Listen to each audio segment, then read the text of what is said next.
Hi, everybody. Welcome back to the We Run on Coffee podcast. I'm Marissa, And I'm Erica. And I'm Angelo. and he's in a spaceship. Can't ignore the elephant in the room, which is that Angelo is not on this planet with us. But it's really funny because they're in the same house. Yeah. True. I know. Are we in the same house? Yes. Are we in the same room? No. Long No. story, but it's complicated. Spaceship could be landed on Earth. Yeah. Don't True. have to be in outer space, but Yeah, you could be like Katy Perry. We love to clown on Katy Perry going to space, but it's whatever. Welcome to the podcast, Angelo. If you guys are like longtime listeners, then you've seen Angelo before because have you been on two times or just one? He's I been think here. twice. I think so too. Yeah, Um, I think but that so. was before moving to Zoom Moving Yeah. to Zoom. True, This is before his real video. face this time. That's actually really interesting. I kind of forgot about that because and I've before we've been doing video, I video, think. yeah, for Mhm. so long. I was only Well, audio. yeah. Well, welcome to video. If you guys aren't watching, that's the perfect segue to tell you. You got to come over to YouTube or Spotify so that you can watch and you can see Angelo. Angelo's my fiance. I should probably say that. Mhm, Angela and I are getting mhm. married. It's my first time Yay. introducing you as fiance on the pod, so that's pretty cool. But today we're going to interview Angelo all about his experience with the military because it is Veterans Day. So happy Well, November. it was yesterday, but wait, no. No, it's on Tuesday. So get ready for that. Make sure you think about someone who's serving, someone who has served, and thank them this Veterans Day. So yeah, Mhm, that's what we're mhm, going to talk about today. But before we do, oh, Angela's so good at this. Perfect segue. mhm. We're going to talk about what we're drinking. So let's get it started with Marissa. What are you drinking? So I went to a Halloween party last night, so I'm a little tired and I don't have anything other than my Nespresso pods, but I didn't want to drink those until I had some water because I did Mm, have some drinks at the that's party good. last night. So I Yep. have electrolytes for now. And then the next Okay. episode that you record, I'll have my coffee. Very good. I love it. I'm kind of going opposite, but yeah, very good. Maybe I should have electrolytes in the next one. That's a good idea. Maybe. I Um, just was like, I can't just go straight into coffee after I know I did not hydrate my body well last night. I'm I'm impressed. I'm proud of you. I don't know if I could do that. I'm so disgustingly addicted to coffee. I just don't know if I could do it. I But it's mean, the I right thing to am do. really tired. Me and Kyle didn't get home until, well, we got home at like midnight, but we accidentally fell Yeah. asleep on the couch until like 2:45, 3 in the morning. And I Dang. woke up and I was like, what's happening? And I was like, we need to go to bed. That's funny. Angela, did you see their Halloween costume? I don't think you did. I don't think so. It's so good. Look, We were three-fifths of the Oh, Scooby nice. Gang. so That's good. That's cute. good. I know it's so good. Okay, I'm gonna tell you guys what I'm drinking this morning, and I'm really excited to show you this. It's gonna come around again in the next episode, but I have to show Marissa. So my drink comes with the backstory. Oh. My grandma gave me, well, she let me borrow her Cricut machine. Basically, she gave it to my cousin Paige. And then when I got engaged, I realized there's so much stuff for the wedding that's expensive that I could definitely do myself, but I don't have what I need. So I was like, hey, Paige, could I borrow that Cricut? She was like, yeah, I literally don't even use it. It's in the garage. And I was like, okay, slay. So they brought it to me, and now I have a Cricut, and I'm going to ham making stuff. I can't believe how much it can do, but it's one of the ones that you make graphic designs like on your computer, and then you can upload literally anything you design, and you can cut it. You can have it do handwriting for you. Like it does everything. Aw. So this is one of my recent creations is my mug. So I thrifted the mug from just a thrift store. If you guys can't really Yeah. tell, but it's green. It's like a really pretty green. It looks kind of weird on camera, but it's like a pretty green glass and it has this locket that says A and A for Erica and Angelo. And What's of in it? course, oh, I was literally about to go to Angelo. This is just my regular coffee. You guys know the drill. It is brown sugar, honey, and espresso with half and half. Breve, my Yum. favorite breve. And Angelo, what are you drinking over in your spaceship? Over to you. I am drinking a mug of black coffee, but it is black coffee from a company called Black Rifle Coffee. Mm. How It's on a theme. I didn't even know veteran this. owned and operated business. Yeah. They have a really cool YouTube channel, podcast, entertainment like group of just Yeah. they just make cool stuff, and then they make really really good coffee that's Where Yeah. priced is at where is other it stuff. at? Because I think I've seen the storefront before. They have a couple different storefronts where you can go in and order just regular coffee. I think one's in Montana, one's in one of the Carolinas, I think. Mm. Um, I think Utah. Utah, I think, is where their Bane operation goes down, Mm. where they Did you say roast most of bean it. operation? No, I Oh, didn't what do you say. say? I'm not sure. Or like You said Maine, something. Oh, Maine. Main. I thought you said bean operation, like the No. coffee beans. I was like, that's hilarious. Oh, they Um, have two in Gemini, Virginia. yeah, Yeah, yeah. Gemini says Virginia Beach, and where else? Yeah, they have a couple. Clarksville, Tennessee, Colleyville, Texas, Harker Heights, Texas, Houston, Texas, Layton, Utah, Manchester, Tennessee, Midland, Texas, Moore, Oklahoma, Salt Lake City, Utah, San Antonio, Texas, Virginia Beach, Virginia, Waco, Texas, and Woodstock, Georgia.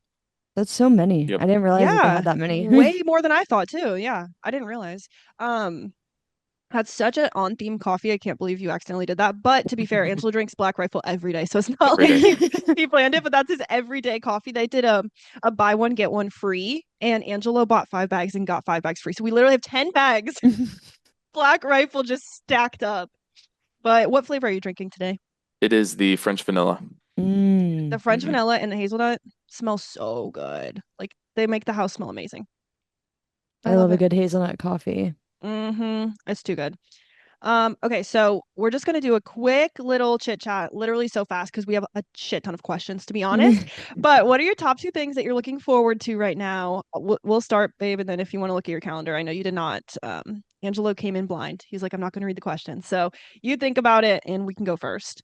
Okay, I Um, don't know if this is something that I quote unquote should be looking forward to, but I'm gonna say I'm looking forward to it because it okay. might make my life easier. On Monday, I have like the stupidest doctor's appointment ever where I have to go and sit in the office for like 8 hours Oh and my take God. 2 doses of penicillin to make sure I'm not allergic to it. Oh, yeah, Because that's I do have rough. it marked on like my chart everywhere that I'm allergic to penicillin, but my Hmm. doctor's not convinced because the like circumstances of me having the rash that I had last time Hmm. along with the penicillin was really odd. So he's like, Okay. let's do the little test. Let's see if you're actually allergic to it. Because if you're not allergic to it, it'd be great for you to be able to actually take that group of antibiotics again. And I Yeah, was like, sick, sounds great, but really annoying that I have to sit in your office for like that 8 hours sucks. and see if I develop an allergic reaction. That's So I'm excited crazy. for that to be done. And Yeah. then I'm also excited. We'll talk more about this in the next episode, but I'm excited to finish training to be a cycle bar Yay! instructor. So exciting. Oh my gosh. Yeah. My sister's allergic to penicillin, just random, but That's that is an funny. interesting one. Yeah, I'm Um, annoyed that I have to go and sit there because they're like, you come in at yeah. 11:30, you take the first dose, we like leave you be for like an hour, and then we take you have you take the second dose, then we let you sit for like 3 hours, and then we'll see what Damn. happens. And I was like, okay, fine. Hopefully nothing. Yeah. Yikes. Okay, well, mine are a very different breed of events, but these are my two things I'm looking most forward to right now. Tomorrow, I'm hosting something that I thought I made up, but I'm sure I didn't coin the term. Who knows? But I'm calling it a bridal brunch, and it's literally for the people in my wedding party and then a couple of my friends that are close by. We're just literally having lunch and then looking at my Pinterest board, looking at wedding inspo, literally just chit-chatting. I keep talking about this and people are like, oh, your wedding shower? I'm like, no, it's not a bridal shower. It's literally just like a little mini get together that I wanted to theme it and make it fun. So Yeah. that is why I have my save the date mugs because I made them for people coming to my bridal brunch. So I'm very excited. Aw. I've spent way too long. Angela can attest, like every single night I work on these little gift boxes all freaking night. I'll send you pictures, but it's been really, really time consuming, but also they're really cool and I love them. And after the brunch, we are going to the Columbus, it's not Columbus, Ohio Bridal Expo and Conference or whatever. It's like a Mm, traveling bridal show. And so it'll have all local vendors to Columbus that do wedding events. So you can go through mhm. and be like, oh, I need a DJ. Here's a DJ. I need a caterer. Here's a caterer. So that's just free. If you sign up online, it's free to go to it. So any of the people that come to the brunch that want to are going to go to that after. So that'll be fun. And Angela, are you then, invited? no, No? he's not. Maybe I was. I don't know. I mean, no. My stepdad keeps saying he's gonna show up. He's like, can't wait to see you on Sunday. I'm like, you're not coming. Stop that. He like loves to mess with me. And then later in November, I'm so excited. I'm going to New York City. So that's my other looking Yay. forward to going with my mom and my two sisters. I don't think I shared this on the podcast yet because it wasn't final until recently, but my mom and my two younger sisters and I were gonna go see the Rockettes for their like anniversary show, which I'm very excited about. Never seen the Rockettes in New York City. I've seen them before, but when I was a little girl, I wanted to be a rockette when I grew up, and I'm so excited to see them. So it's gonna be so cool. And my mom, my two sisters, and then their friends, like my I'm trying to explain this well. My sister's friends from Girl Scouts, all the Girl Scout girls and their moms are going. So it's like a whole girls Okay. trip for their Yeah. Girl Scout troop. Um which And is then you kind of get to like go too. yeah, and then I get to go, which is kind of like LA. When we went to LA, it was like they got to do some Girl Scout stuff and I just got to tag along. Well, apparently my sister's friend who I met there, she's like so excited, like I can't wait for Erica to come. So I was like, that's so Aw. cute. So, anyways, yeah, that's gonna be a fun trip. And I didn't get to travel with my family that much growing up. So now that my sisters get to, I'm like living for them to be able to travel when they're younger. So I just think it's really fun. So yeah, that's my two looking aheads. I'm curious to see what you have, Angela, if they're different than mine or what you got going on. Tell us. Um, the stuff I am looking forward to are just really big and really far in the future. That's okay. Um, the wedding. I'm Yes. excited for the Yeah. wedding. Angelo says that Um, like every day. He's like, I'm so excited to get married. It's so sweet. Yay. and I'm excited to just like paperwork and work to LOL. get Y- finished up. Yes. That There's doesn't there's sound a huge exciting. stop that's getting in Yeah. the way, but I'm excited for that to get out of the way. Yeah. Yeah. And I think we're finally getting actually be closer. able to do the thing that you're excited to do. Yeah, yeah. Literally. Literally. Okay, well, that's great updates and a perfect transition into our topic, which, like I said, is going to be Veterans Day episode, but really themed around Angela's experience in the military because the last two times Angela's been on, at least I think, like if my memory serves correctly, we've talked a lot about ourselves as like a couple or like as a unit, and we never really got to interview Angelo and talk about kind of what Angela's about, which by the way, we're gonna have you come back again to do an actual what's Angelo all about because the military is not all that Angela's about Yeah. and it's not his Yeah. whole This is life, just one but facet. this is just one little facet of his life that there's a lot of info about. So all that to say, we're gonna get started with kind of like your beginning and getting into the military itself. Mm, So I'm gonna pass it to Marissa to start with the questions. Okay, so you joined the National Guard, the Air Force National Guard, right at the end of high school. So kind of walk us through why, how that decision happened. And was that something that you always had thought about going into, or what led you to that position? sure. So if I think back to when it first like kind of dawned on me to consider it, I was in psychology class. Um, And my best friend at the time, Paul, he had just met with the recruiter, I think it was the Army recruiter. Um, and because his father was in the Air Force and trying to figure out where he wanted to go, Paul met with this recruiter, learned all of these really cool things about what the military can do for you. And he told me all about it during psychology class. I That's think funny. it was either sophomore year, junior year that I had learned about like the benefits that they give, the fact that they pay for higher education, um, and just it was just the entire class. I don't even know what was taught in that class at the time, but I learned all about military benefits and the stuff that he heard from the Army people. Then he had another meeting with the Air Force recruiter shortly after that, and he told me, about the differences between them at another day. And that was kind of the first time I started thinking like, oh, that actually can support my goals that I have right now for going to college, trying to figure out how I want to pay for college, and also giving me experiences that it really is going to shape how I'm able to move through the world. Mhm. The like secondary skills that you learn in the military, that was something that was highly valued to me at the time. I wanted to learn leadership skills and all of the like subsidiary stuff that goes along with that. And then there's skills that I learned that I didn't even realize were kind of a part of the training, like becoming a people person and Mhm. Mm. learning to be able to talk with anyone was like a huge skill that you either learn it or you don't. Yeah. Um, Yeah. and so when you're stuck in a room with, you know, 80 people from all around the country, And you've never met a you're single one of never them. met any of them, and you have Yeah. nothing but yourself. You don't have your phones, you don't have anything like interesting, like there's no Hmm. objects that like you could distract yourself with. you are just with them, and it's like, how do you go about curing boredom? Yeah. You learn how to talk to people, and that was really, really interesting to learn. I didn't know that I would learn that, but Yeah, it's I um, not was gonna something that say, they typically say like in the transition no, process. Like these are the right? four things you're going to learn: how to talk right, to right, people, how to like learn leadership. They don't say that. That's no, true. I'm um, also surprised at how yeah, self-aware you were enough to say, "Oh, I wanted to learn leadership and I knew I could do it through this." Even just being mm, in high school, like I was probably not at that point when I was in high school. So I feel like that's yeah, cool too, and that speaks to why you do well in the military is because you already had that mindset and you already kind of knew that's what you were getting into, even though it's been much bigger than you thought it could be.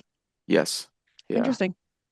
So what Um, was the like process like from being like, okay, I want to do this into like going to basic training? Like what did the transition look like from the end of high school into like those first couple of trainings you had to do? Gotcha.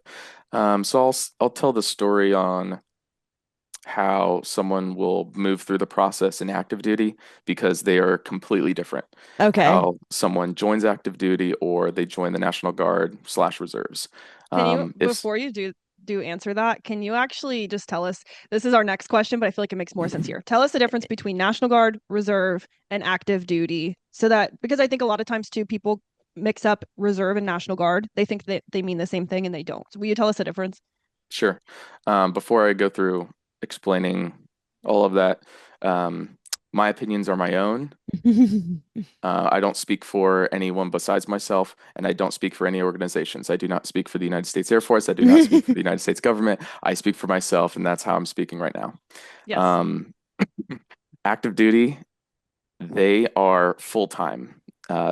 What they go into work to do is their military career. So when I learned my skill to be an aircraft mechanic, if I were active duty, that's what I did every single day. Hmm. So how Erica goes to work full time at Law Line, that's her full time job. My National Guard job is part time. So I serve periodically a couple days here and there when it's scheduled, and that's my commitment service. There's some stipulations where I go in for some extra time and do trainings to make sure that I'm good to go and ready to fight when I need to. But that's the main difference between Air Force, National Guard, and reserves. The reserves are just like the National Guard component, where they are part-time, but they are a federal component instead of a state component. So Okay. if the governor of Ohio wants to say, hey, National Guard, I need help with this thing, this issue in Ohio, he can directly call upon them uh, with his authority to do that. But they cannot do that with the reserves. The reserves are a federal component, so you would need federal authority to call upon the reserves. So Does that Air make Okay. Force sense? or active duty is Yeah. full time, your full time job, and the National Guard and Reserve are both part time, but they're different entities. Yep. National Guard is a state entity, and Reserve is a federal entity or like whole U.S. Mhm. entity. Okay. So going back, tell us about basic and going to basic and that thing that we asked you before. Gotcha. So the process of going from high school and signing a contract, I had to meet with a recruiter and say, hey, what are my options? This is what I think I want to do in the Air Force. You go on the Air Force website and you find out what their career jobs Hmm. are. They have numbers and letters that create like a code. And you read what that job title is, and it doesn't make any sense. And then you read the description, and it doesn't make any Yeah. sense. So you try your best to figure out, like, okay, what does this job mean I'm going to do? And you can find people on like Reddit or other places where they say this is what you actually end up doing. Um, so, you meet with a recruiter and the recruiter says, okay, they assess you physically. They look at you and they say, what do I think this guy's capable of? And they try not to like color it in too hard because you have to take tests to know what your aptitude is. So all of these different career fields have different requirements, where for some of them you have to have a certain amount of math skills.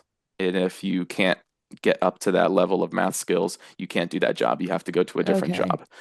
Some of them are math heavy, some of them are like object oriented. Um, it's really fascinating. That's how they like assess for mechanics. Mechanics Oh, that have makes to sense. have like good object processing in their brain. So they have to see Interesting. how shapes fit together and stuff like that. It's like Um, real life big Legos, but at bigger yeah, stakes. yeah, on a Bigger computer. stakes, yeah. Yeah. And then there's the That's language funny. portion where you have to like read paragraphs and say what like different words say. It's like an English test. Not your Um, fave, huh? no, but I did really good the second time. Oh, that's good. Second time I took it. Um, but that's only because I had the college education to like I Yeah. got better at reading Yeah. basically. Yeah. Um, so yeah, you meet with the recruiter, they test you, and then they say, okay, now that you've tested, these are your options. These are the things you qualify for. And after I qualified, I got exactly what I kind of wanted. Um, Lucky. yeah. So after that, then, they offer you a contract, and hopefully there's a signing bonus involved. Maybe there's other extra benefits that you got because you qualified for higher benefits. Um, Uh, and there's lots of stipulations, and it changes from year to year what benefits are available. Mm. Different career fields have shortages, so they want more people to funnel into it, and they use financial incentives to do that. And this is getting very much into the weeds, but that's how it is in the military. So then once you sign your contract, then you're waiting for the day that you go to basic training. For the National Guard, they need to essentially coordinate with active duty and reserves. National Guard gets the last straw on when they get to send people. So active duty gets precedence where if there's a seat open in a school, they get the first seat. Then National Guard Okay. can fill in the back, basically. So I had to wait, maybe it was 10 to 11 months before I could go to basic training A after long I'd time. signed. That I is guess not that the makes active duty sense case. though, because like an active duty, if that is going to be their full-time job, obviously they need to start a bit quicker than somebody that Yeah. might be doing Yeah. it part-time. Oh, yeah. Yeah. And as soon as 100%. they get trained up, they're working. As soon as I Yeah. get trained up, I go back home, I go back to my unit, Yeah. um, and I do part-time Work until I one get week in a deployed. month. Yeah. Yeah. Yeah. Um, so yeah, if you were active duty, you sign a contract, you go through what's called MEPS, but basically they do a physical of you. They Mhm. assess, are you fit? Do you have any medical problems that prevent you from joining? And then you get sent to basic immediately. It's like that same night. Oh You, wow. you fly down That's um, crazy. to Texas, and then you're at basic training. So that it's a very quick turnaround for active duty. Um, and for the National Guard, you have to wait typically Yeah. wait a Can you long tell us a time. couple examples of physical things that would disqualify you? Like just a few off the top of your head if you know people that have had this issue. Sure. Um, so if you want to be a pilot, you have to have good vision. Um, Like no you, glasses. Like, that's not true. You can okay. be That's what a I'm certain asking. type of pilot Hmm. um, if you have glasses, but you can't be like a fighter pilot, I think. Okay. Mm. Fighter pilots require like the best vision, but you could still be a pilot. Okay. We're out. Yeah, yeah. We're out. Color blindness, Mm, I think, stops you from becoming a pilot. yeah. That makes But sense, but that's something you don't yeah, think of right away. mhm. It also stops you Interesting. from maintainer. Um, so that was my career that I ended up being in. And I think the reason why we needed color blindness, I thought that it was so you could tell the difference between different colored wires, but I think it's Mm, more so the same thing that the pilots look at. They look at things with colors, like and you can see in the yeah. spaceship, Yeah. there's different colored buttons, Yeah. Yeah. kind of like the cockpit of an Hmm. airplane where You they're gotta looking know. at these different buttons, and for me to know whether a button is the right color or not, I have to not have color blindness. Yeah, I mean, I Yeah. guess that's important, but also can't you just like memorize the deck and know where everything's at? Like, I get it. I understand that these checks are in place for a reason, but like you could just like know I that that's the guess, button. yeah, I guess the problem with that is maybe if Maybe. you are in a war zone and you have to get into a different plane that's not your Sure. typical plane, but you could fly it, then you have to know buttons are in different places. Yeah, sure. But the other things that I'm thinking about is like physical ailments like scoliosis, kyphosis, lordosis, that kind of stuff, Yeah. right? Disqualifies you immediately for a lot, Yeah. depending on what you want. I think it all depends on the job, right? Yeah. Diabetes. Diabetes is a Yeah. disqualifier. Hmm. Peanut allergies, What kind of asthma, allergies?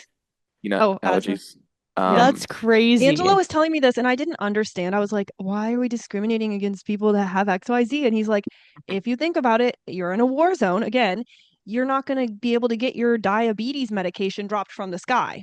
You'll die. You can't have something that you'll die if you don't get the medication, right? You can't have something with a True. life-saving medication. And then I was like, oh, this makes way more sense. Like, I was just like, why can't you have a, like a food allergy that sends you into anaphylaxis if you eat it, like because you can't choose your food in a war zone. Like yeah, That's it's true. all in preparation for something bigger. So it's kind of interesting. yeah. So getting into the math of like, 1% of the nation gets to serve in the military. Oh wow. Um, and then if you were to look at the population of the United States, you can cut out sectors of people who don't even qualify Yeah. based off the body they were born with. Hmm. So recognizing that, even getting allowed to sign the contract to join the military Hmm. is a very, very not common thing that you get to do. Not only because not a lot of people decide to do it, but also some people can't do it even if they want to. Hmm. Um, so it's a cool thing to like be able to have all the right cards to Hmm. say Okay. like Okay, on 2020 your lap. vision. It's Hmm. not like not something to like be prideful of because that'll get in the way and you'll have Yeah. personality problems. Yeah. But No, recognizing, it's cool. honor is the word that keeps coming to my mind, but that's not the right Yeah. word. But it's just like Yeah. um, recognizing the gift that you've been given Hmm. of the perfect cards of my medical history is good. I don't have anything that would disqualify me from joining the military, and that's still an option. That's a Hmm. cool thing to still have. Yeah. When you were thinking of like going into everything and you knew that like basic training was one of the next steps, were you nervous? Like scared of all the horror stories that you hear? No. I literally, my biggest fear is like that I'll have to go to basic training in my What? life. So I'm like, I really don't want to go there. Um, so on the plane ride going to basic training, I watched a movie called Full Metal Jacket. Oh my God. Okay. And if you haven't seen Full Metal Jacket, the first like half to two-thirds of the movie is just a bunch of guys going through basic training for the Marine Corps. I can't believe you And watched that on your way to basic it's training. intense. Marine I Corps is legit. they have the toughest basic training by far. The Air Force is not as hard as the Marine Corps one. I'll say that. That's easy to say. Um, but like talking about if I was nervous, I was excited. I knew Hmm. that there was Wow. going to be tough times and I was going to be challenged, but that I knew that those challenges and the toughness of it was going to give me the skills that I wanted to get out of it. Yeah. Um, so it was pretty easy to just like follow directions. And that's as simple as basic training was. Follow directions, listen Do to what the you're told. directions and then follow them. Yeah. It's really simple. It's called basic training because it's basic. You're Hmm. not getting anything like crazy. If you can follow directions, just do it. Yeah. Makes sense. Um, And when you were telling your family, like, hey, I think I'm gonna do this, what were their thoughts? Like, what did they think? Lots of people were more afraid for me than I was for Really? myself. Yeah. Yeah. Um, I could probably see that. yeah, I still there feel were like that. yeah, there's some problems that have been identified with the military and with basic training of hazing and Hmm. stuff like that. And that was Oh. something that lots of people were afraid of for me. I wasn't necessarily intimidated by it, but that's Hmm. also because I didn't know how bad it The was or extent. how Yeah. bad it could have been. And it kind of didn't make sense to me how we would still live in a world where that is a thing. And that I'm joining a profession Right. where people are expected to be professionals. Um, and so it just like it wasn't something that I was concerned with. But I also want to recognize that I got really lucky that I didn't have Hmm. any of those problems. I wasn't Yeah. faced with any moments of being hazed or where I had to stop someone from being hazed. That wasn't anything Yeah. that I was challenged with.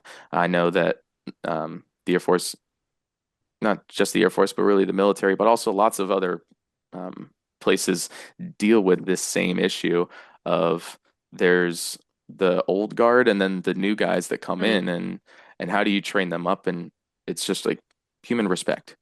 If you hmm. can't do Yeah. the human respect part, you're probably going to have hazing issues. I know, there's probably police forces across the nation that have this problem. I know it's a problem in like blue collar trades that, Yeah. you pull pranks on your new guys.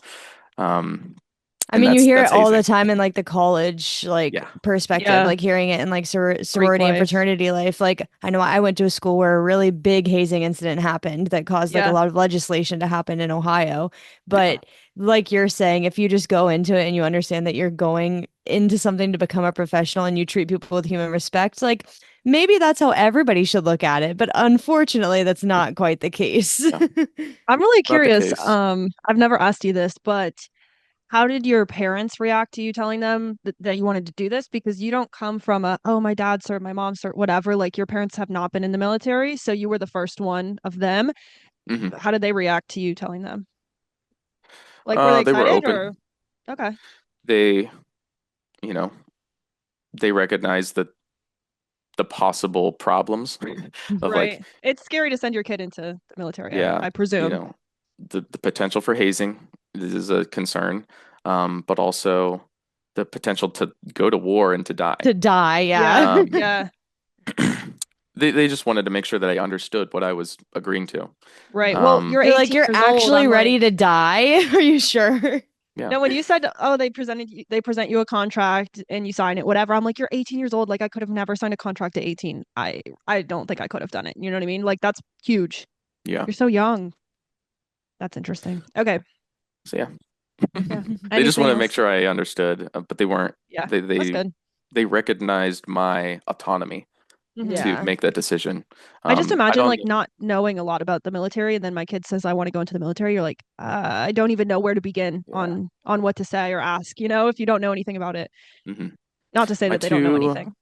my two grandparents, my grandfathers, Hmm. um, on my mom and my dad's side, have a history of service, Yeah, so that makes sense they then. understood at least a little bit what Yeah. they were told from their dads. Hmm. Um, my grandpa on my mom's side, he served in Vietnam, and I don't know too much about the details of that, Yeah. but he served, and I think it's true that he was there in country. And then my grandpa on my dad's side, he served in the reserves Mhm. Oh, I didn't here know that. locally Hmm. because he had a local business. What's So in interesting is order I to think, maintain that, he mhm, was able to stay here and serve in the reserves. nice. What's interesting, I think, is that we're in that generation of our grandparents or our great grandparents. Probably most to a lot of them, the men were in the military. At least in my town and Because they family, were it's like drafted. everyone is, They yeah, was in Vietnam. Yeah, exactly. didn't get a Um, choice. exactly. I want to transition. So I'm Okay. excited to. So we kind of talked about the beginning of your career, and now getting to the point where you actually got to do your job. But now I want to get into your job itself. So your first job was being a maintainer on a KC Yes. 135. Very cool. Let's talk about the KC 135. For Oh people my who have gosh. no idea what kind of plane that is, will you tell us what is a KC 135, what it does, because this is a very specific aircraft that has a job, Mhm. and then what was your job? What does it mean to be a maintainer of that? All right. So the KC-135, um, in my brain, what I kind of like tried to tell myself was that it was K kind of sounds like, or if you were to try to acronym Yeah. build with it, the K is kerosene, and then the C is Mm, cargo, um, mm. and jet Is fuel is that's just a actually what it means, derivative. or you just made that No, up? I made it up in Okay, my you head. made that up. Okay, that's fine. Kerosene or jet fuel is a derivative of kerosene. Mm, Um, if they're very similar to each other, there's a like slightly different refinement process. okay. But I think jet fuel is closer to kerosene than jet fuel is close to diesel or gasoline. So the K, I just put it in my head like, Yeah, okay, kerosene, just so you can cargo. remember. Yeah. And that's what it does. It is a cargo plane for fuel. Its primary mission is to refuel planes in the air. What? It's Yeah, so sick, you guys. If you've never seen a video of a KC-135 actually dude, refueling another plane, you have to look it up because they fly right like it's this, like one on top, one amazing. on bottom, and they literally put gas into the other plane. It's so cool. It's Yeah. sick. So, Um, yeah, what does it mean to be a maintainer of a KC-135? Like, what did you do?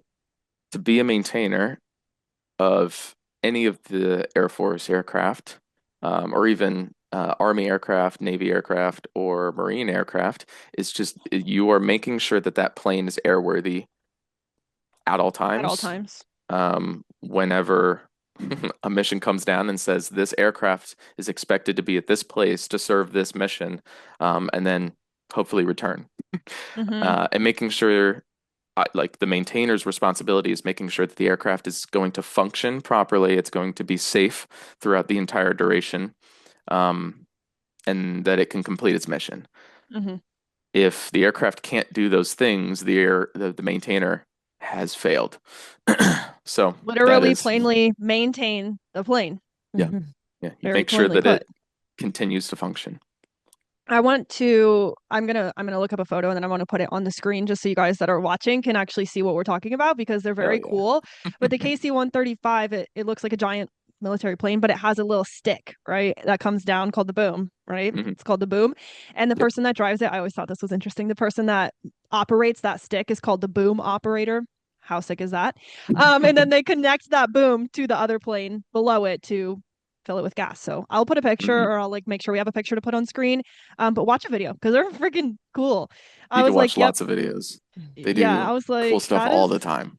it's just a cool job. And it's also like a very necessary job to have. Like for Angelo to be fixing the planes that fuel the other planes, you have to have that. The planes need fuel to keep going. So I just think that's Mhm. very cool. It's like a very vital part of being in the Air Force. Yeah. So I know you just kind of told us maintainer is to maintain the plane. Can you give us, and I don't know if you can say yes or no, but can you give us like a little mini day in the life? Like when you went into work as a KC-135 maintainer, what were you actually doing? And I tell us like I always when I explained your job to other people, like in a simple way, I told them what system you were working on. Will you tell Okay. us that? Yeah. Yeah. So the aircraft, and this is true for every aircraft, every modern aircraft, I guess. Um, there's a few different systems that make the plane function. There's the section that's the engines. The engines provide thrust in some way. Um, there's hydraulics that move different surfaces. Um, and then there's wires that have electricity flowing around the plane. They service computers, they service sensors, they make TVs work. The pilots, they have screens that give them information about how the aircraft is doing. They display when there's problems and stuff like that. So these different systems, the engines, the hydraulics, and then the electronic stuff on the aircraft, are separate sections. So the Air Force has a way of kind of organizing maintainers where there's a generalist who can look at the entire aircraft and know if something's going wrong, and they can service general things. So they can do like oil changes on a car, basically, but for an aircraft. And that's what these generalists can do. They do lots of other things as well.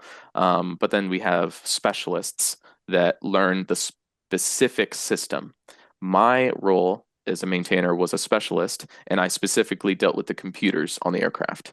Um, my specific specialty was in the guidance and control system of the aircraft. So anything that guided the aircraft, um, or controlled the aircraft, I was in charge of making sure that the computers operated the way they were supposed to. So for the little short snippet of what I did, I made sure autopilot worked. Yeah. What was something about specifically being a maintainer that you loved that you didn't expect to love, or something that surprised you about your role doing maintaining? A huge point of pride in a maintainer, um, is when you are like called out because there's something wrong with a plane. You go out, you diagnose what the problem is, you fix the problem, You change some parts to make sure that is working now, or you reset it a fault state so that, the computer doesn't have any logged like problems with it. Um, and then that plane turns around and it flies away. Yeah, that When has to you, feel good. oh my gosh, yeah, yeah. A I plane mean is mine. not airworthy, and then you make it airworthy, and then a pilot hops in it and flies away and No, does that's whatever crazy. mission it has to do. It's, yeah, I cannot imagine. I huge cannot. pride point. That's cool.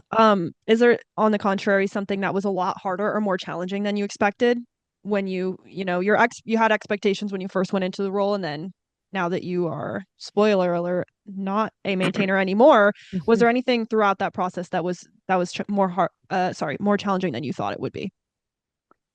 Yeah. Um, Confidence. Mm, interesting. Confidence in being Oh, a maintainer is very challenging.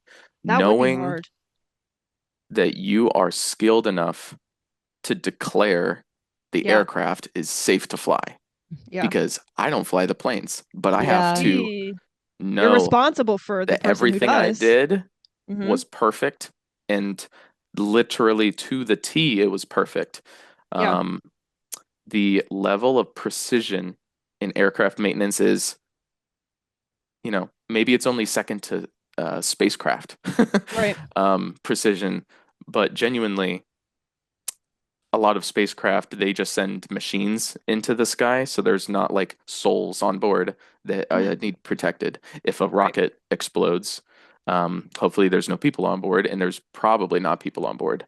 Yeah. An airplane almost always has people on board. Now we have drones, but that's a different, you know, degree. Yeah. But the level of precision, in knowing what's at stake, and having the confidence to say, I know enough to like declare that something's safe or not.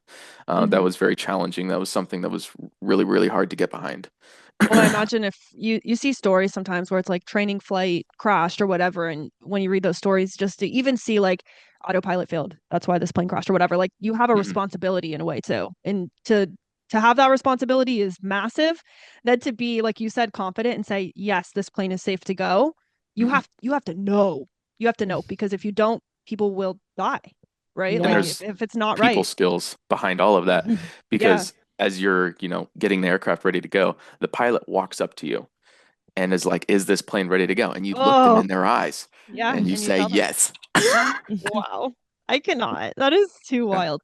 So I guess transitioning away a little bit from that first job, thinking of like you were in the National Guard, so obviously you had your civilian life, you had the National Guard life that you were dealing with and trying to Mhm. balance those. So when they say that the terms of commitment for the National Guard is 1 weekend a month and then 2 weeks a year, what does that actually look like?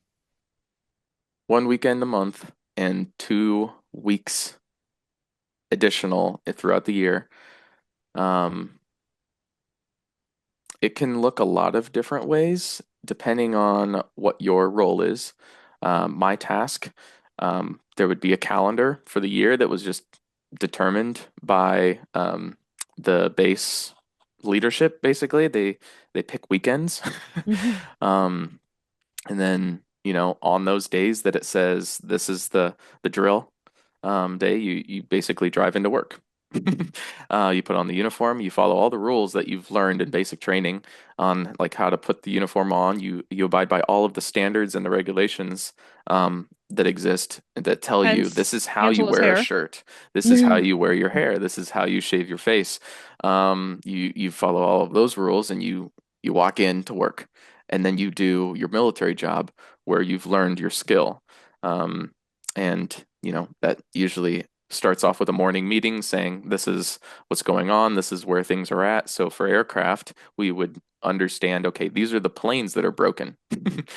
And these are the problems that they have. If they have a problem with hydraulics, I don't need to fix that because that's not my specialty. I can watch someone work on hydraulics, and maybe their hydraulics interfaces with my electronics. So I would make sure that the electronics portion of that problem is good to go, or we would, work together.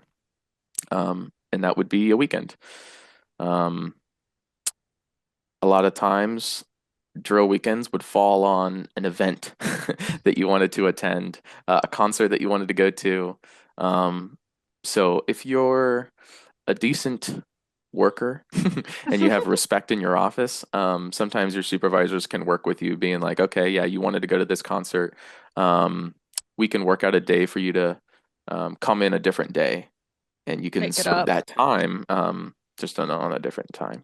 So Okay. that's how that would work. So when with that balancing, like you were able to kind of balance, like if something super important or super exciting was coming up, you were able to kind of like work with supervisors.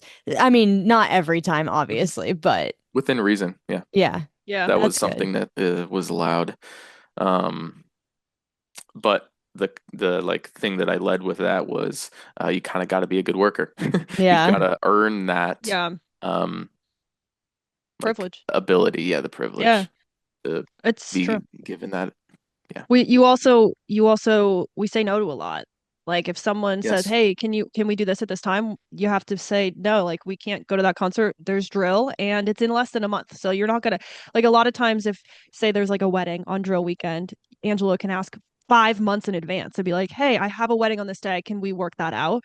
Yeah, of Hmm. course, it's 5 months in advance. It's a family wedding, like a little bit more reasonable. But if you're less than a month away, it's also like sometimes we're just going to say no because it's not even respectful to ask at this point, you Yeah. know? So it's all, I think, a balance in a way.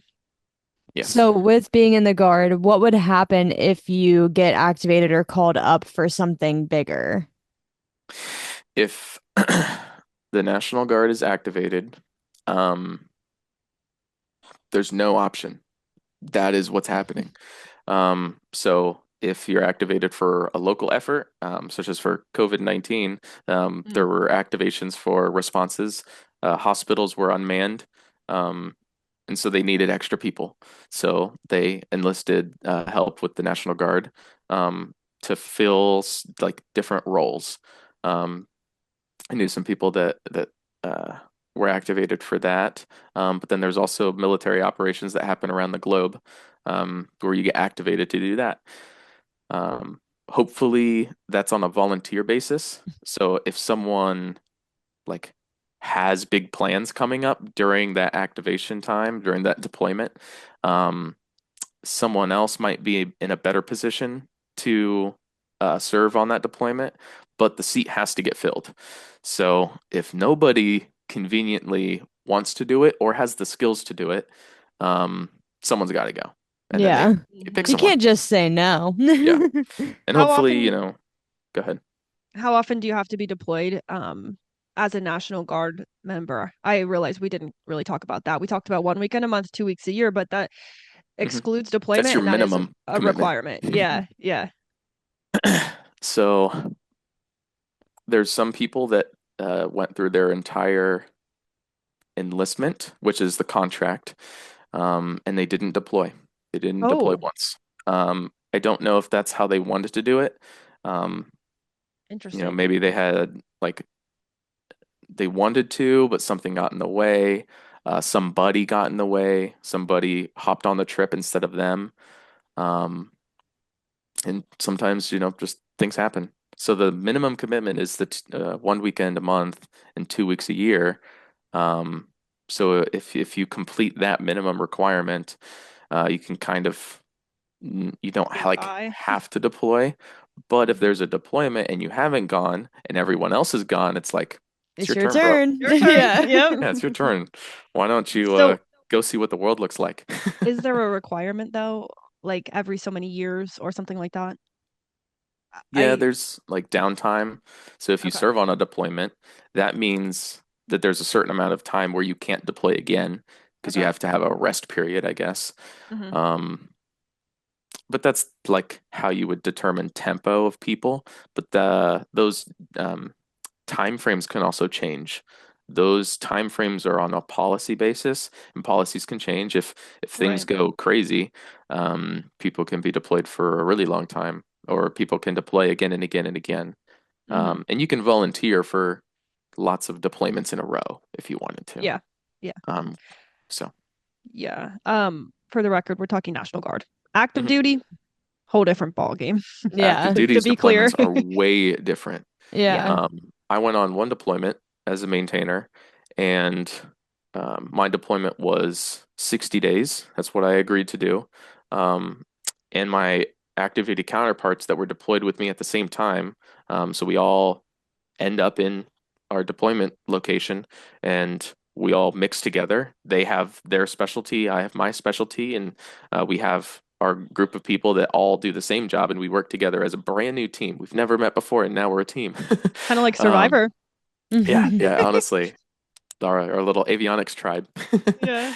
Um, and so it's made up of guardsmen, active duty, reservists.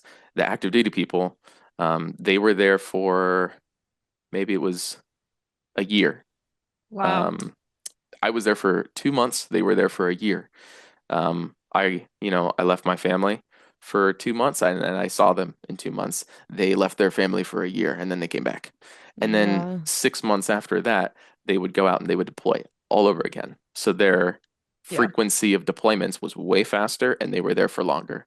And Hmm. some of the dates might be wrong. Like maybe they were only there for 6 months, not a whole year, but then they would do that So, every single year. So they Hmm. were on 6 months, off 6 months, and um, you get a lot of work experience and you get paid really, really well on active duty. So yeah. it's just what you have to understand you're agreeing to. Shout But out it's not to necessarily bad for those people. shout out to military spouses because I thought 2 months was pretty rough and I cannot even imagine it being any longer, but I know that that was short for Yeah. anybody. Your deployment was short. So, Hmm. yeah. Shout Yep. out. Yeah, I mean, Kyle's best man, he was in the National Guard and he got deployed for, I think it was a year. I Yeah. mean, it was And he's close Yeah. Army to. too. Yeah. So they have completely different deployments than what Air Force Yeah. experiences. All of these different branches and different components of service, um, there's so many differences. And the Yeah. differences is what makes us the strongest fighting force in the world. Sick. Also, what's interesting is like Angelo said, he was deployed once in his time, Mhm. being a maintainer, but you also have buddies like we have a friend we're close with who's been deployed so many times just because he's like, yeah, I'll go. Yeah, Yep. sure, I'll go. It really is everything. I feel like everything with the guard is kind of like it just depends on Yeah. where you're Yeah. at. What are you trying to do stateside? Like I Right. was trying to finish my degree. Yeah, So when they true. would say, who wants to volunteer for this trip? I'm like, well, You're I'm like, kind well, of not me trying because I have to, finals. I have yeah, exams. trying to finish my exams here. Right. If you have to send me, I understand. There's ways to tell your professors, like, Yeah. I'll be back. Yeah, like Let me take I'm this sorry. exam early or whatever. Yeah. So there's some people that do lots of trips and they make a ton of money doing it. So Oh yeah. Cool. Well, speaking of your time as a maintainer, you're not a maintainer anymore. nope. So wild. So Yeah. you're kind of switching gears here, and you're no longer going to be working on aircraft, which is a really big switch for you. Yeah, it's a Um, little sad. it is a little sad, it's sad boy hour. Um, in your transition from being a maintainer and working with aircraft to you're going to be in cyber. I don't know how much you're sharing about your role, but that's a huge pivot to go from one to the other. What made you want to change career fields? Well,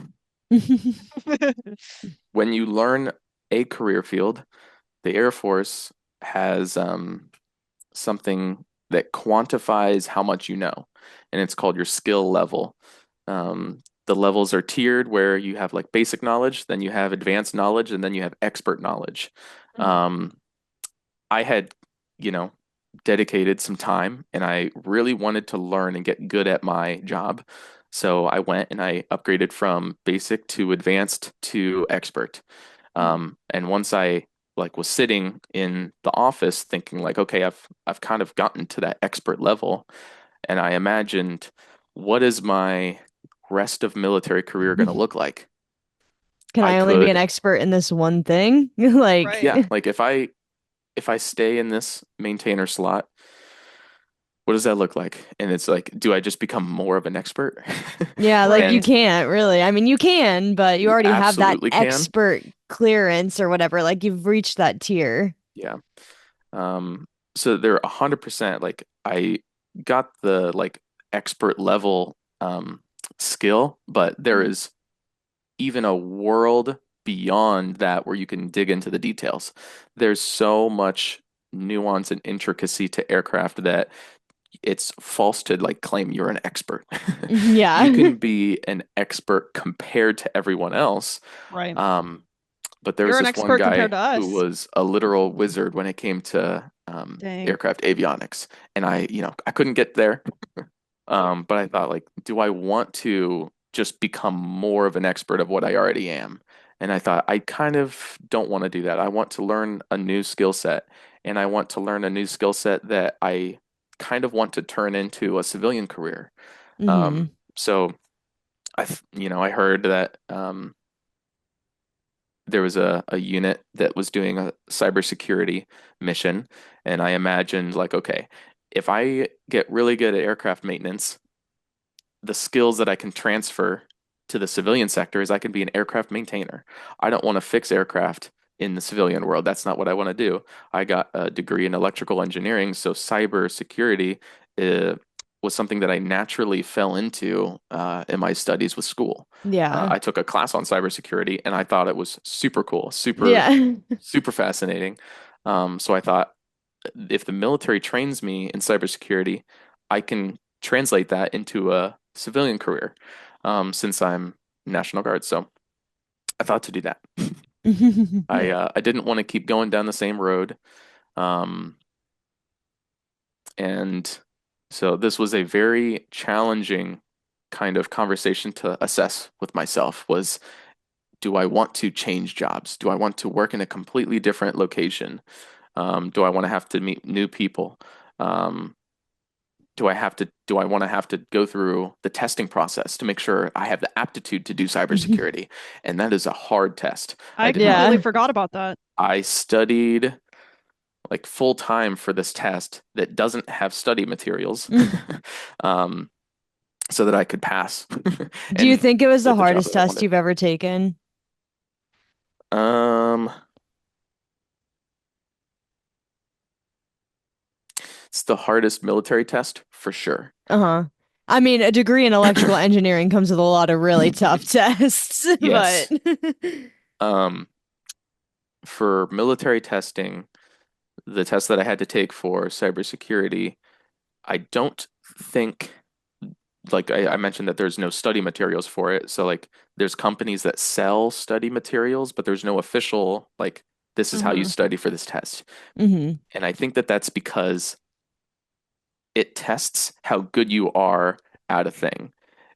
To improve getting good at this thing of sifting through information takes years and you have to hmm train your brain. So I think my studying for it only got me up to wherever my 100% effort was. Um, so if I were to try to get a higher score, I have a threshold at a certain point. So I Yeah. wanted to like perform on test day as best I could. But if you don't have the ability to process information well enough, um, and that's something that you can't teach yourself. It's just how your brain is wired. Yeah. So that's why I think it's one of the hardest tests I had to take for the military. And Yeah. Yeah. might I add that we have to give Angelo his flowers because he did not only just pass, he did excellent. Like got excellent scores, stuff that made people around him, his boss or higher up people even be like, wow, like that's incredible. You did really well. So I want to say that Yeah, that too. was pretty cool. Talking about how your brain is wired to do a certain thing, that is reassuring to tell you you're in the right place because you really killed it on the testing and you're going to do well. I'm excited. Um, I don't know if you can answer this, so you can just let us know. What does a cyber role in the military actually involve, and what will you be doing? Can you answer that? Or you could give us maybe a couple of different examples of things that could be roles in the military, even if they're not yours. Probably like looking at information and sifting it, like you were just talking about. That's probably a good Yeah. start. So for cyber, there's a realm, and cyberspace is the new battle space. So if you assess like war, Mhm. there's different domains, and a domain is a area of conflict. So there's land, sea, air, space, and cyberspace. Shout out Space So Force. if you've got two soldiers, they can fight on land. They're walking on their own 2 feet and they're fighting each other. with the sea, you have two boats, Hmm. or you have a naval ship that's attacking land. So that's like inter-domain conflict, or inter might not be, maybe it's intra, but Yeah. it's across those two different domains that they're interacting with each other. And then with air component, you have aircraft fighting other aircraft, or you have aircraft fighting boats, or you have aircraft dropping bombs on land. Um, doing that kind of thing. Space are, all the satellites that we use to pass information about targeting, GPS. If you want to do anything with precision, especially with weapons, like the Air Force utilizes GPS so much, the Army uses GPS so much, the Navy uses GPS so much, that is the space domain. And we have, different actors in space where, the United States puts satellites into orbit that pass information and are utilized by ground assets here on Earth. And then there's Russian satellites that do their thing. And you can have, we've seen some things in the news lately where there have been developments of satellite killer satellites. So these Creepy. satellites, they fly around in space and they hunt down other satellites. Ah, Um, and that is space on space conflict. Then, in a completely different realm, there's cyberspace. So, in the way that my computer is connected to Erica's computer right now, is connected to your computer, Marissa, um, there's a domain that is through, like, if you imagine what's the inside of the internet look like, Ugh. that's the cyberspace. It's how information is passed from one computer to another. And there's many different ways for that information to hop, so that you, Marissa, you can talk to us all the way Mhm. from where you're located. You Yeah. can talk in real time. Like so weird. I'm saying a word and you're responding to it almost as if we're in the same room. That's Cyberspace so enables that. crazy. Um, Do you see any so world in which there's a cyberspace force? Right? Because we just got hmm, Space Force itself. interesting. You think ever someday maybe we have a cyberspace force? Cyberspace force? It's weird to say. It's possible. I think so Um, too. I never thought about it until yeah. this moment. If you follow with what history has shown, the answer would be yes. The Yeah, Air Force came out of the Army. The Yeah. Army had the Army Air Corps, and then, some time went by and they said, we need a service dedicated to air. And so then that was the birth of the Air Force. And then the Air Force was like, hey, we have these cool things we can shoot up into space. And so the Air Force controlled the space assets. That was like Space Command or something. Then, Donald Trump, can't remember what year it was, but he decided to write in that now we're going to have a space force that is right. dedicated to space. So the Air Force no longer has space. Space Force has space, and they work together, of course, because that's how you achieve like the most amount of strength is Yeah. by joint operations across branches. And then if you were to assess, like, okay, could you then think that the cyber guys are going to get in their own realm? And I don't think that that's as easy of a leap because the space assets support all of the other branches, but they don't necessarily act independently. The Mhm. Air Force is a major support for the ground forces. The Air Force's primary thing is basically to support the Army. The Army, if they didn't have the Air Force, could do very little. The Air Force ensures that the Army can do what they want to do. Mhm. If I were to think of what cyber guys would do, they would just support that.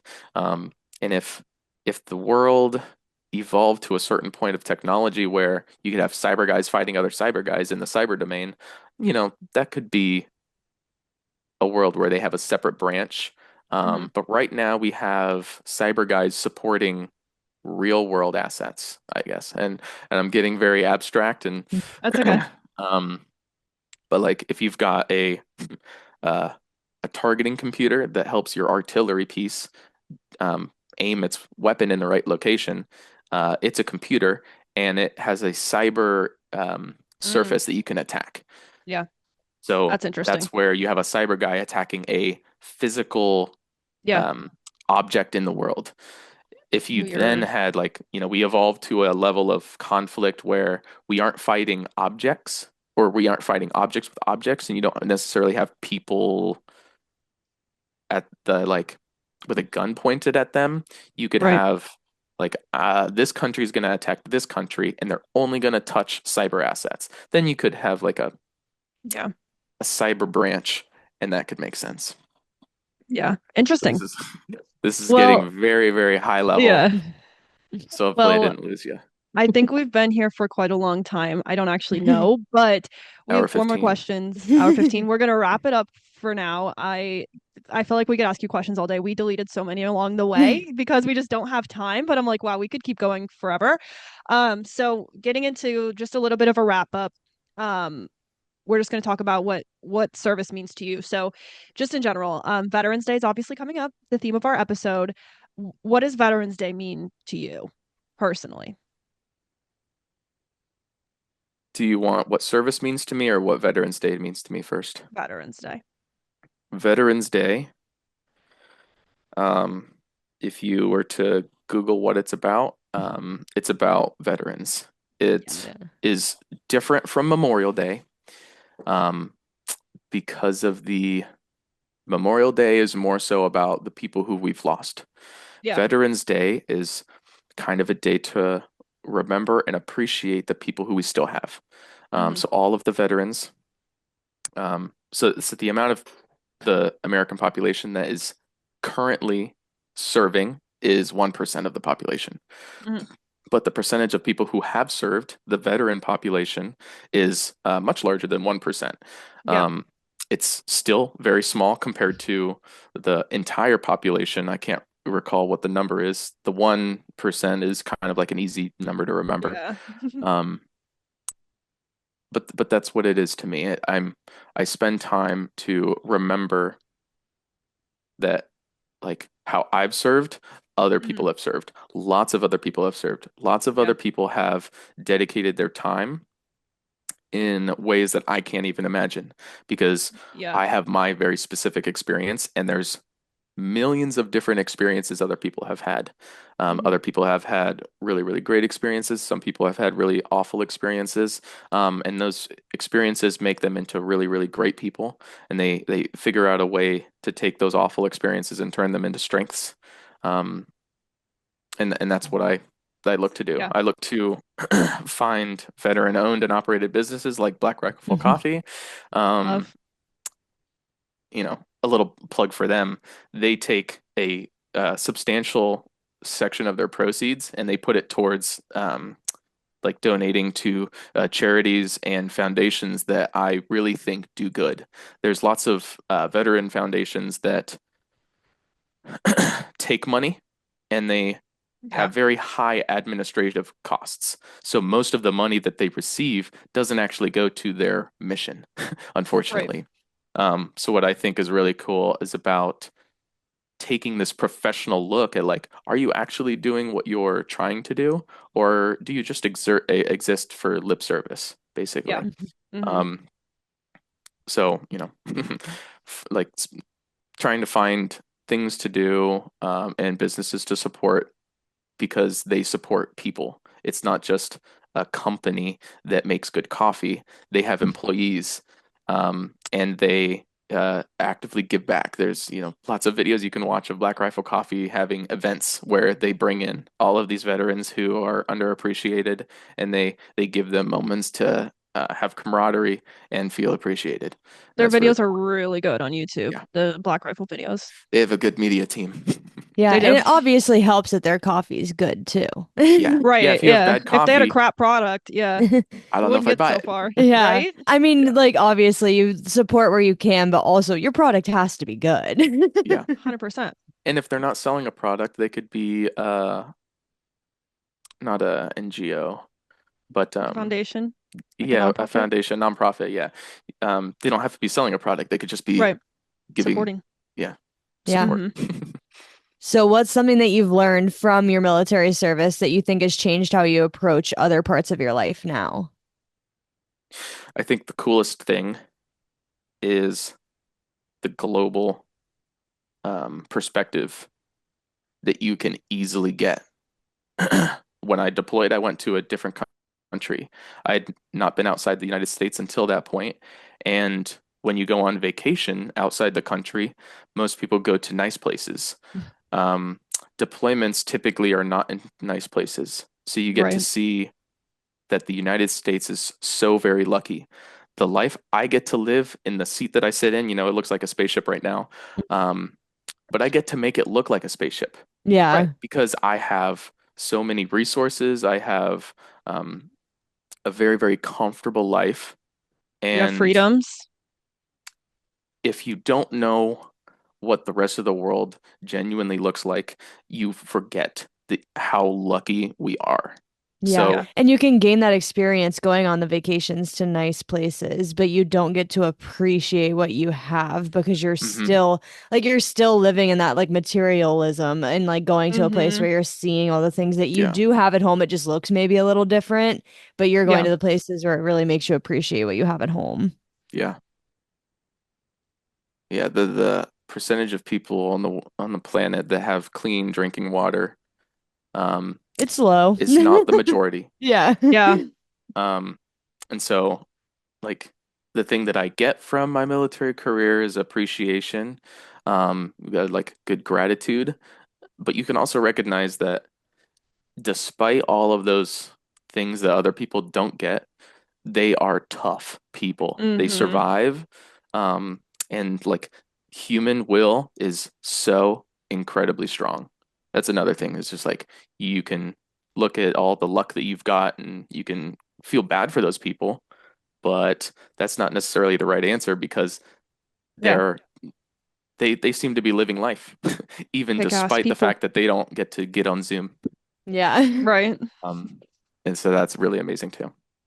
Speaking to that a little bit, is there something about military culture or like military life in general?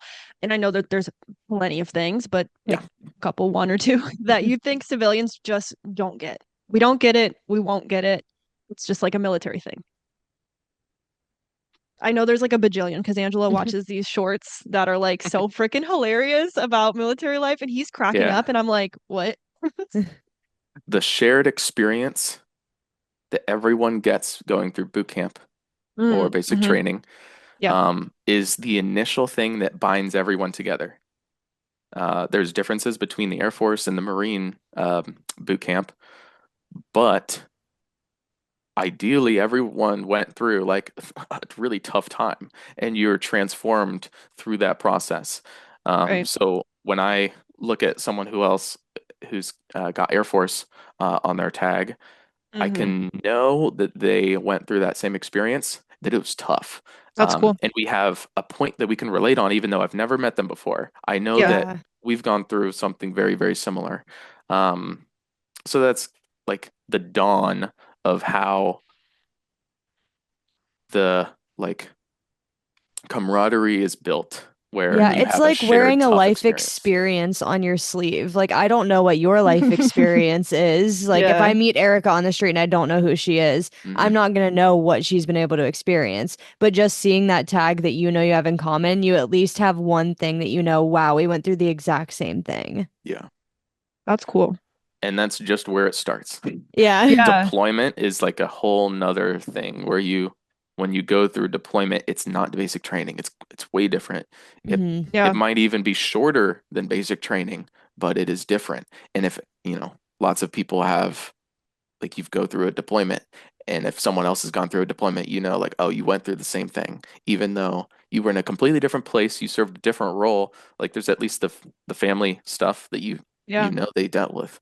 Yeah. So that's a part of military culture that I think um, You can't is get it not unless you did as it. understood. Um, to answer that question again, but also going back to what does service mean, um, I think what service has meant to me is from the oath that I take in the beginning is to support and defend the Constitution of the United States.